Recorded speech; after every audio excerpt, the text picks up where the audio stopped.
तो Loki season 2 का episode 2 breaking bad release हो चुका है, जहाँ पे एपिसोड के शुरुआत में ही लोकी एंड मोबियस X5 के टेम्पैड को ट्रैक करते हुए 1977 के लंदन में पहुंच जाता है। एंड एपिसोड के शुरुआत में ही हमें काफी सारे ईस्टर एग्स देखने को मिलता है, जहाँ पे इस जगह पे हमें किंगो का एक मूवी का पोस्टर देखने को मिलता है। हाँ, ये वही किंगो है जिसे हम लोगों ने इटर्नल्स में देखा था। जिसके बाद आगे बढ़ते हुए हमें फोन रेंजर का भी एक ईस्टर एग देखने को मिलता है। अब ये फोन रेंजर कौन है? ये मार्वल कॉमिक्स में एग्जिस्ट करने वाला एक सुपर हीरो है, जिसके पास फोन रिलेटेड जितने भी चीजें हैं उन सबको कंट्रोल करने का सुपर पावर है। उसके बाद अगले ही सीन में हम देख सकते हैं कि X5 ब्रैड वुल्फ बनके सेक्रेट टाइमलाइन में ही अपनी जिंदगी जी रहा है, एक एक्टर बनके, जहाँ पे उसका मूवी ज़ैनियक के प्रीमियर पे आया है। एंड ज़ैनियक कौन है इसके बारे में तो तुम जानते ही होंगे। वेल, अगर तुम्हें नहीं पता है तो मैं बता दूं कि ज़ैनियक कॉमिक बुक्स में एग्जिस्ट करने वाला एक सुपर विलेन टाइप ऑफ है, जो कि डार्क डिमेंशन से बिलोंग करता है। एंड ये एक सीरियल किलर है। एंड उसी चीज को रोकने के लिए थॉर पृथ्वी में आके ज़ैनियक के साथ फाइट करता है।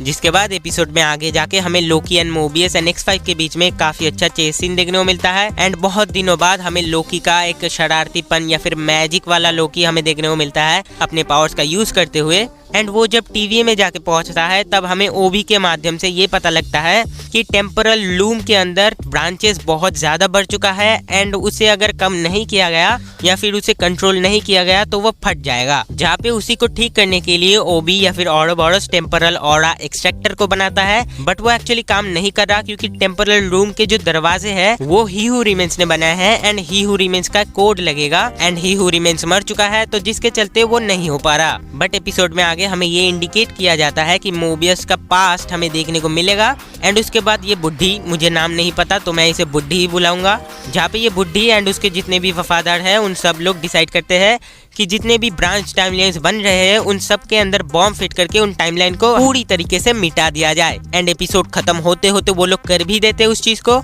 एंड उसके बाद लोकी, सिल्वी, मोबियस ये सब उन लोग को रोकने की कोशिश करता है, बट एट दी एंड वो लोग उस चीज को एग्जीक्यूट कर ही देते हैं। एंड जब वो सारे के सारे टाइमलाइन प्रून हो जाता है तब हमें रवोना रेंसलेयर का लोकेशन मालूम चलता है, जहाँ पे मेरा दिमाग जितना चलता है, अगर तुम एपिसोड 1 के इस टेप रिकॉर्डिंग के ऊपर ध्यान से सुनोगे तब वहाँ पे कैंग द कॉन्करर यानी कि ही हू रिमेंस रवोना रेंसलेयर को बहुत ही ज्यादा शुक्रिया अदा करता है कि तुमने एक बहुत बड़ी काम कर दिया जिसके चलते मैं ये वॉर जीत पाया। एंड अगर तुम इस चीज को लोकी सीजन 1 के लास्ट एपिसोड के ध्यान से जाके सुनोगे, वहाँ पे ही हू रिमेंस बोलता है कि सारे के सारे कैंग द कॉन्करर को हराने के लिए उसने अलोयथ का यूज किया था, यानी कि अलोयथ के ही वजह से ही हू रिमेंस वो वॉर जीत पाया। एंड अगर तुम लोकी सीजन 2 के ट्रेलर को ध्यान से देखोगे तो एक सीन में हम रवोना रेंसलेयर को अलोयथ के पास देख सकते हैं। तो यहाँ पे ऐसा हो सकता है कि रवोना रेंसलेयर ही अलोयथ को कैप्चर करके ही हू रिमेंस को या फिर विक्टर टाइमली को दिखाया हो। एंड उसी के चलते ही हू रिमेंस वो मल्टीवर्सल वॉर जीत पाया। एंड जिसके कारण वो रवोना रेंसलेयर को इतना ज्यादा शुक्रिया अदा करा।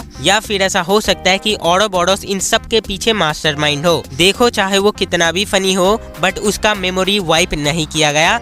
एंड उसको पता है कि इन डोर्स को किसने बनाया है, यानी कि कैंग द कॉन्करर। उसे TVA के शुरुआत से लेकर सब कुछ पता है, तो कभी भी किसी के ऊपर उतना विश्वास नहीं किया जा सकता। खैर, एपिसोड 2 भी काफी अच्छा था। इसका पेसिंग थोड़ा स्लो था, बट ये चीज इम्पोर्टेंट है। एंड इसी के साथ साथ मैंने एपिसोड 1 का भी ब्रेकडाउन किया है, जहाँ पे तुम इस लेफ्ट वाले वीडियो को क्लिक करके जाके देख सकते हो। तो हाँ, यही था आज का वीडियो। तो तुमसे मिलता है अगले वीडियो में, तब तक के लिए गुड बाय।